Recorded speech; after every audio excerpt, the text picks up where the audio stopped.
Hello beer tubers and welcome to another beer review with me, Peter, the Master of Hoppets. Today, checking out some more Neon Rapture beer made in collaboration with Emperor's Brewery. So, this is a beer that I got at MBCC last year, so in 2021. Actually, from the folks at Neon Rapture. We hung out last year, and they were actually this year on the festival pouring as a brewery, which was awesome. And yeah, they gave me some cans to bring home. This was one of them, and they told me this was probably one of the last cans they had at the brewery, and this is one of the most hyped beers they've ever done, which is really cool. I've definitely really screamed from the rooftops on some of their beers, like Centaur Army and beers like that. I really loved. And Minotaur, what was it called? I can't remember the full name, but a lot of their earlier beers, it's definitely a few years ago since they did those for the first time and when I reviewed it, and also something with Dragons. I was about to say Imagine Dragons, but that's a band. But those were really good pastry stouts, and they do them really well. So Emperor's Brewery is also a very tiny, I guess you'd say nano brewery, that makes a lot of pastry beers, and they are very well renowned on the UK scene. I've yet to try something that's really blown me away, but it's been really nice beers. Like, they've just been really hyped. I think for me they were too hyped. Like, I had in my mind that this would be like upper echelon, top of the top, best cream of the crop. And then I tried it and it was really good, but it was not that like crazy level as you see from other, very high breweries. But they make some very nice beers, and I've tried a few of their collaborations, which they do a lot, or Damien does a lot. It's a one-man band. So, but this is a collab they did called Defeat the Rancor.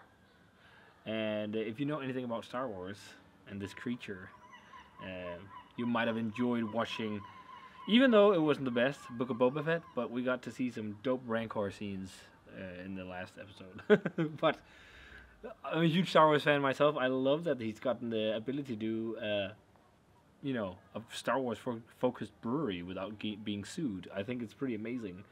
But yeah, everything is Star Wars reference. So Defeat the Rancor is a pecan maple Danish Imperial Stout on 13%, inspired by Danish pastry. And yeah, it's made with pecan and maple, and it's made with lactose and water, barley, oats, and Belgian candy syrup and chocolate. Even though I read it completely wrong compared to what it says in the order, but that doesn't matter. It's 13%, and yeah, let's check this one out. So poured a very nice black color in the glass. It looked fairly rich. It was actually a touch lighter in color than I expected, but it looks nice. Very, like when I poured a decent, not like crazy thick rich head, but it had a nice kind of beige roasty looking head. It looks like a nice big old pastry stout. So let's check out the aroma. It's a big old pastry stout. It smells really good though. It smells, yeah, it smells very much in the vein of when they've done their other pastry stouts at Neon Rapture, like Centaur Army and these kind of beers. It's like, it's pretty full on the pastry aspects of the beer. It's like, I'm getting lots of maple and chocolate.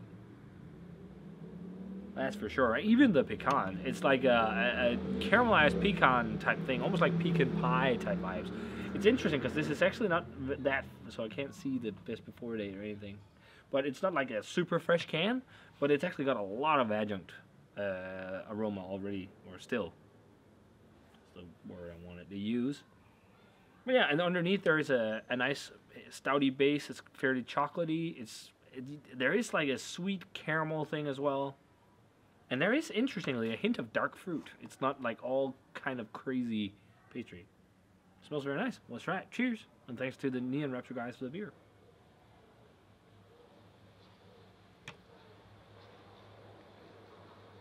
That was not what I expected from the aroma. It is so much more oily and fudgy and rich.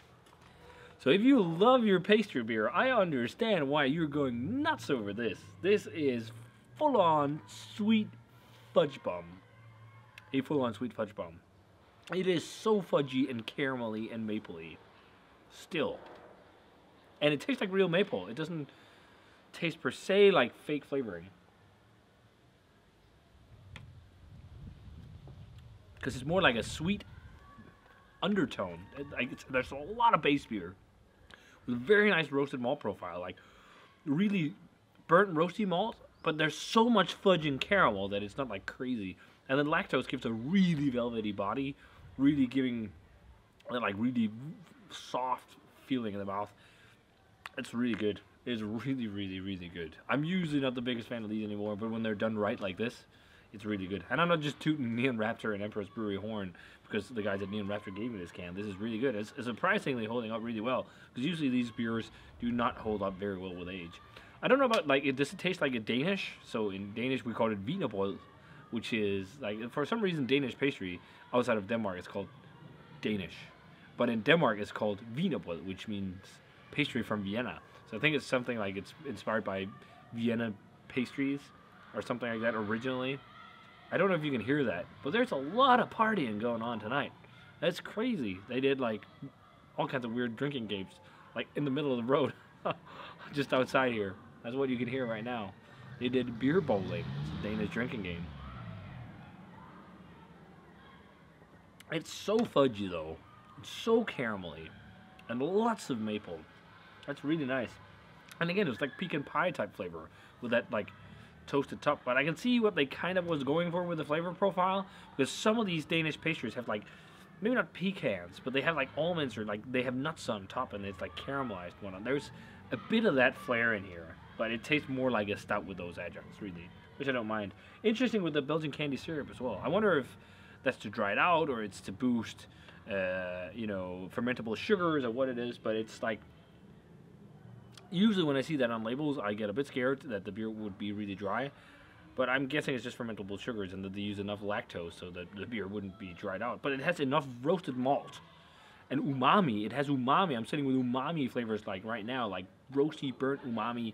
Not 100% soy sauce, but almost like hoisin sauce or, you know, something like that. Just lightly. But that really balances out all the sweetness. Like, it is sweet, but there's just enough of a robust base beer to handle it. That's one of the big things with pastry stouts. You need a really substantially robust and roasty base. That's also really fudgy and all that, but you need that for it to not be cloyingly sweet and over the top. But yeah, I think in terms of adjuncts, it's definitely pecan and maple that shines the most. I don't think, actually, I'm getting crazy amounts of chocolate. It's more like a chocolate malt thing I'm getting, or just like dark chocolate from roasted malts, really. And then I'm also getting loads of vanilla, but I think that's just like the lactose, because there's no vanilla in it, at least from what I can see on the label here, right? Nope, no vanilla. But yeah, it's been a long time since I've had a pastry stout that's like been, I think, this full on, because this is full on with like craziness, without being over the top. But it's definitely something I usually would share, but now I'm sitting on my own. And I think in the long run, I don't know, I could finish that, no problem. I'm not gonna be a dick, you know. It's fairly easy drinking. I just chilled this lightly, and it's pretty perfect temperature right now. It's like it's really fucking good. It's like one of the better European pastry stouts I've had in a while, because I've had a few that's been really subpar on the base beers, also that I haven't reviewed, and then some that have been just like way too sweet and just way too fake. This nails that balance between like hefty base and nice adjuncts. It's really good. It's probably one of the best Emperor collabs I've had, actually, I must say. I really dig the maple pecan flavor on it. It's really good. Ratings? I mean, yeah, I'm thinking like 94 or 95, actually. I'm usually not that big a fan of pastry stouts anymore, but this is fun. This is really good. I mean, there's not really anything you can put your finger on. No, not really. But it's just not like that top tier, upper echelon, world class. Like it's really fucking close. Maybe a barrel would do the trick for me to go higher. But otherwise, it's really fucking dope. Like, yeah, I think a really strong 94 on this one. Really fun good. Really fun good. So yeah, if you guys had a chance to try Neon Raptor and Emperor's Brewery Defeat the Rancor. Imperial pastry stout inspired by Danish pastries with pecan and maple syrup. 13%, amazing stuff. Crazy, crazy, sticky, rich. There's probably a lot of residual sugar in this, even though it doesn't taste that sweet. But yeah, if you guys had this, let me know what you thought of it. As always, remember to comment, subscribe, check out the Facebook fan page, and Twitter, and Instagram. Give this video a thumbs up if you enjoyed it. Ring the bell for future notifications about beer reviews. And I'm going to say cheers, and see you guys in another one.